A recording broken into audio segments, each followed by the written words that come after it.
Hey everybody, it's Brooks with AgriSompo. Welcome to another edition of Straight to the Point. This month, we're really excited to have a special guest with us.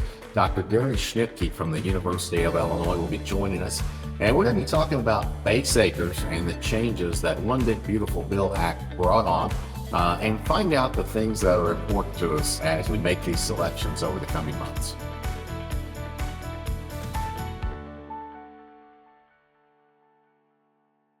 Well, I'm certainly glad to have you join us today, Dr. Schnitke. It's Straight to the Point, our AgriSompo podcast. You know, the One Big Beautiful Bill Act, it's changed the game in a lot of ways for the American farmer, and it trickles down through AIPs and agents. And one of those things I think we're getting ready to face at maybe an inopportune time for crop insurance agents is these base acre provisions. And I don't want to say that we're old guys, but we've been through this base acre thing before. Can you give us a 30,000 foot view of the base acre situation? When did this thing start, and kind of what are the impacts of it? Yeah, that when it started is actually a good question. It's kind of hard to say, but base acres have been around in their current form since the 1996 Farm Bill, which is a while ago. 1996 started those base acres, and they actually existed before that as well in different forms, but they came together in the 1996, and it's how we make payments on our commodity title programs, and those are now ARC and PLC.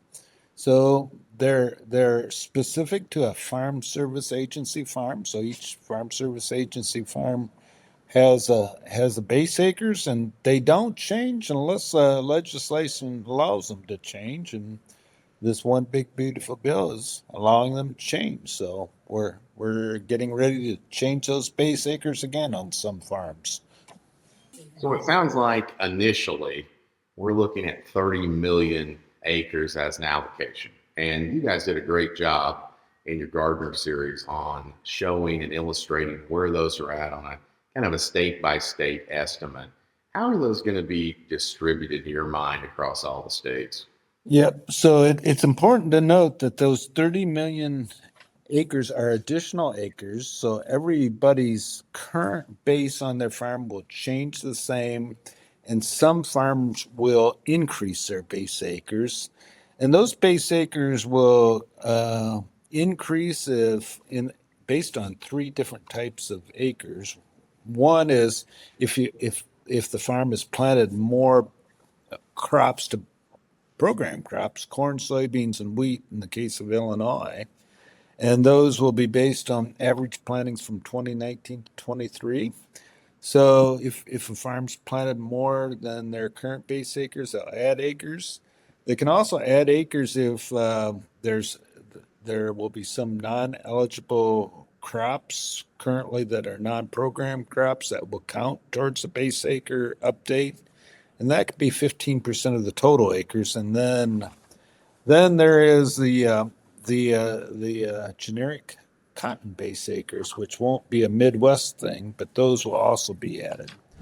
So we think that there will be more than 30 million potential that would meet those criteria.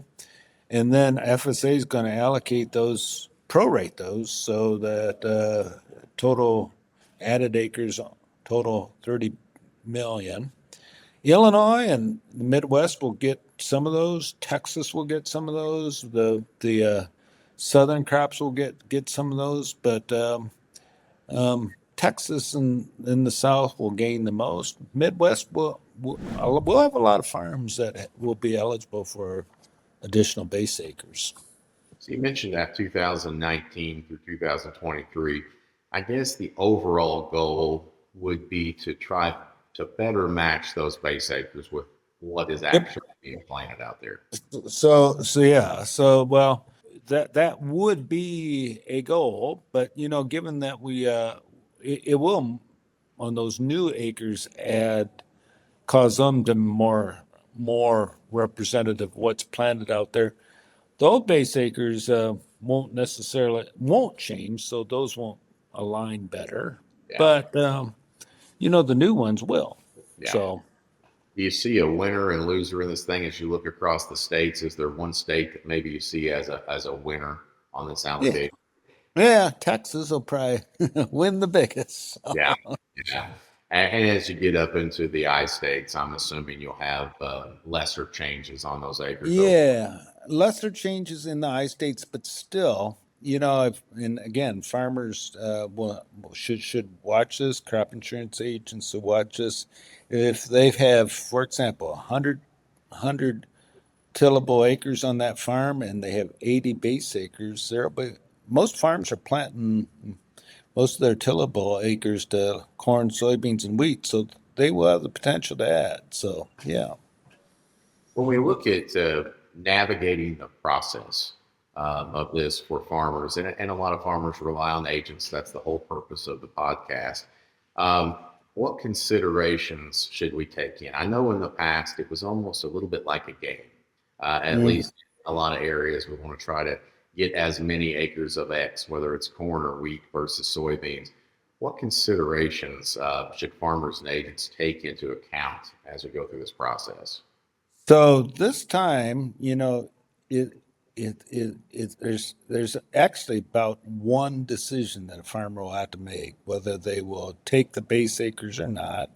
They will be sent out a notice from FSA asking them if they want those additional base acres. They should probably say yes because they'll get paid on more base acres.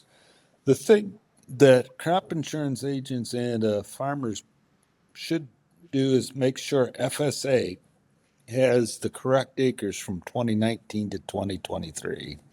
And many crop insurance agents provide those to FSA for the farmer. But farmers might want to go in and make sure that those acres are correct and recorded, because FSA, as I understand it, we they're shut down, so we're not talking to anybody right now. Um, uh, will make those calculations themselves. And it's pretty straightforward. If you have additional base acres, um, those will all be calculated and then it'll be prorated so it stays within that 30 million. But if you have additional base acres, it'll be the average of what's planted from 2019 to 2023. Again, making sure that those, FSA can sometimes make mistakes, so making sure that the acres are there and those calculations match will be a good thing. We're going to do our homework on our end. I think prevent plant acres also play into this game. Yep, they So count. through our system, we should be able, if you were insured with AgriSompo in those years, we should be able to pull that data Yep. um, in a streamlined fashion. It should be pretty efficient to get that information. We're already working towards that. As a matter of fact, that's one of the tools that we're going to have in our November toolbox, a link that allows you easy access to those 19 through 23 acres if you're an agent listening. Timing, that's the big question. Yep. So we got sales closing date on March 15th. We're going to be really busy. January, February, for March. So I'm counting on you to tell us right now, Dr. Schnitke, that that time will be free of base acre decisions. Well, won't tell you that. Obviously, as we're recording this, we're on a government shutdown, so no one's talking to anybody. But what I would think that they would be should be making plans, but probably aren't. So I don't know when this is all going to happen now, but it'll probably be at the worst time for crop insurance agents. So just be ready for that. Be ready. And hopefully, this isn't an arduous process like it has been in the past. And our goal is not to make decisions on the farmer's behalf, but really try to help guide them to make the best decisions for their farm. And I think we're going to be able to provide that information. Um, if you were making a list out there of information and material that they need, we've already said the 19 through 23 acres are key. Is there anything else you can think of that we may want to gather up for this process? So you probably, you can 19 those those planted acres will be key from 19 to 23. Having enough, if you know what the base acres are on that farm currently, you'll be able to make all the calculations yourself. So knowing the base acres on the farm would be I, useful as well. The one thing we don't know is there will be crops that if a farm, for example, planted a non-commodity crop, they will be able to add some of those acres as well. We don't know what those acres, what those eligible crops are yet. So FSA hasn't told us, and probably won't. Well, they won't until they open up for business again. So and then probably the big question I've got for you today is a list of unanswered questions that we've got. And you address that in your work up at the University of Illinois. But what are some key questions that we still need to know the answer on before we make these decisions? yeah. So and this for the farms that have just raised corn, soybeans, and wheat. It's or commodity crops in particular. It'll be pretty straightforward. For farms that are raising other crops, what those other crops will those count towards the 15%? Will be an important thing to figure out, and how they're going to treat eligible generic acres is another thing that we want to know. That's probably not so important from a farmer standpoint, but knowing how they're going to treat generic acres, which most most Midwest farmers do not have. How they're going to be treating those will be key to understanding how much over the 30 million acres there are out there. So we'll be watching that as well. I would be remiss if I didn't come back and link this into crop insurance. And you mentioned, separate titles in the Farm Bill, but very much interlinked. One of the changes with One Big Beautiful Bill Act was the SCO and ARC overlap that is going to be allowed. So when we make these base acre allocations, suddenly we're going to be able to commit to a rule that was prohibited for a long time, Yep. that SCO in time will be extended up to 90% with the 80% subsidy. In the past, we've been prohibited from using that ARC counting. How do you think that changes the game for agents and farmers? Do you think that's going to be fairly I widespread? Yeah, I think that's a good thing.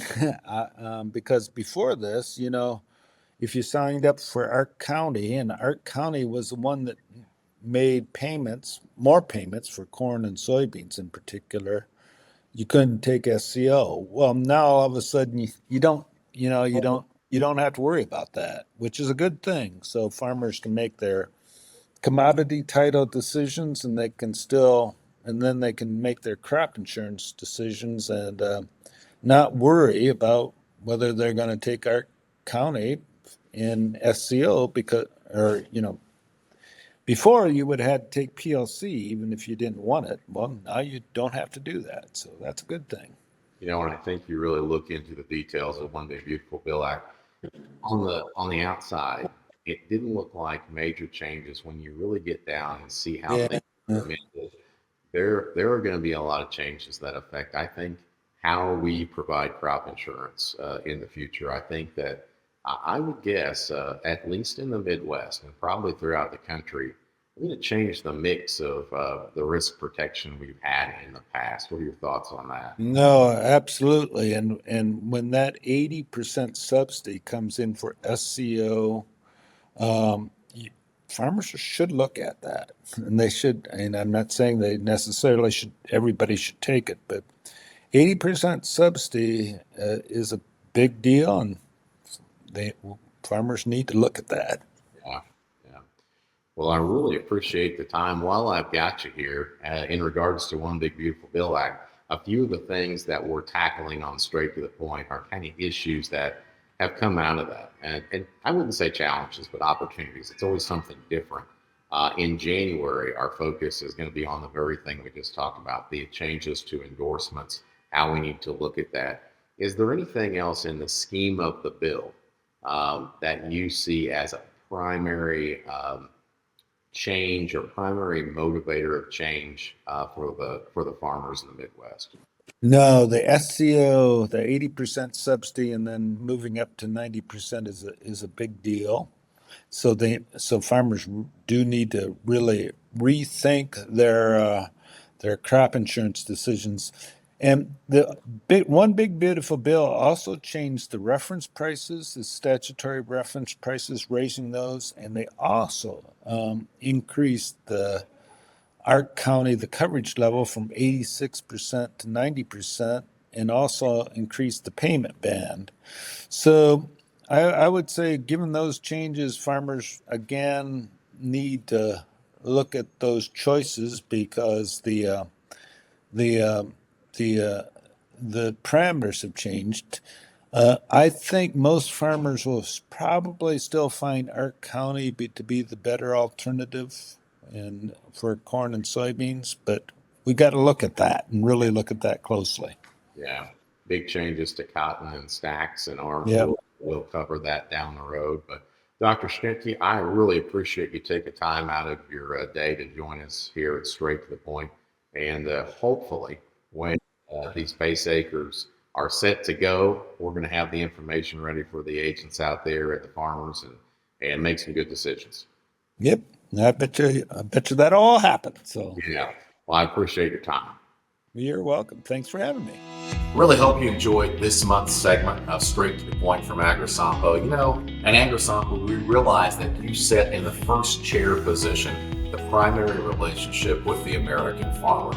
Our goal and our idea today is to provide you with the information that's really going to streamline the space acre process. We're going to provide you the tools, whether that's a historical account of acres and some decision-making tools that are going to help you and your insured make the right decision on base acres. Our goal is to really make you a strategic partner, not just with AgriSompo, but with your insured. We want to make sure that you've got everything you need to be the resource that they rely on. I hope you can see the effort and the expertise that AgriSompo has put together on this base acres issue.